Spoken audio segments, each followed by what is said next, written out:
যারা আর কি সিঙ্গেল আছে তারা সবাই এটাকে ফ্রাস্ট্রেশন ভাবে যে আমার কেউ নাই, এখানে এসে ঘুরে যায়, হতাশা হয়, সেই জন্য নাম দিচ্ছে হতাশা চত্বর।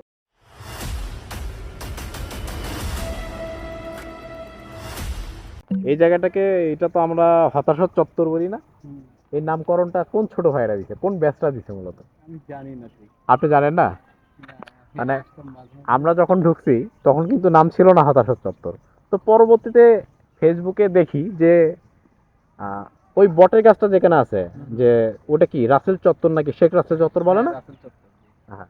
তো পরবর্তীতে এটা শুনি নাকি এটা আবার হতাশার চত্বর। জি। আচ্ছা, হতাশার চত্বর কি কারণে দিচ্ছে ভাই, আমাকে একটু ব্যাখ্যাটা বলেন। হতাশা চত্বর বলতে হুম। মেইনলি দিচ্ছে কি কারণে অনেকে এখানে আসে, কাপলদের দেখে, তাই? মেইনলি এইটাই ফোকাস মানে করছে। এমন কি নজির আছে এখানে আসে কেউ সুইসাইড করছে কোনো মেয়ের না না জন্য? না না, করে নাই? এমন কোনো কিছু নাই, তবে এই যে আসে যখন কাপলদের দেখে, ওখান থেকে মেয়ে চলে আসে, হ্যাঁ, এখান হ্যাঁ, থেকে আরেকজন যায়, হ্যাঁ। গিয়ে দেখার পর পরবর্তীতে সবাই মনে করে যে না, আমি এখানে আসি।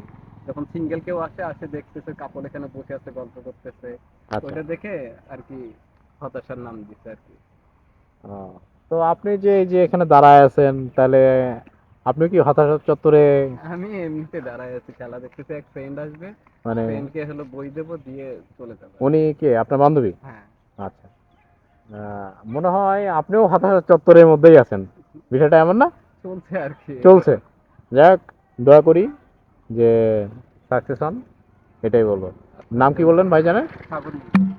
আমি হচ্ছে তামিম, সারওয়ার তামিম আমার নাম। আমি ঠিক সাগর। আছে। আর পাবলিক অ্যাডমিনিস্ট্রেশন না হ্যাঁ, আপনি? Public administration tender. ও, আচ্ছা, 10 ব্যাচ। কোথায় থাকা হয় ওখানে? আমার সর্দার পাড়া। ও, সদাইপাড়া। তো ঠিক আছে, ভালো থাকবেন।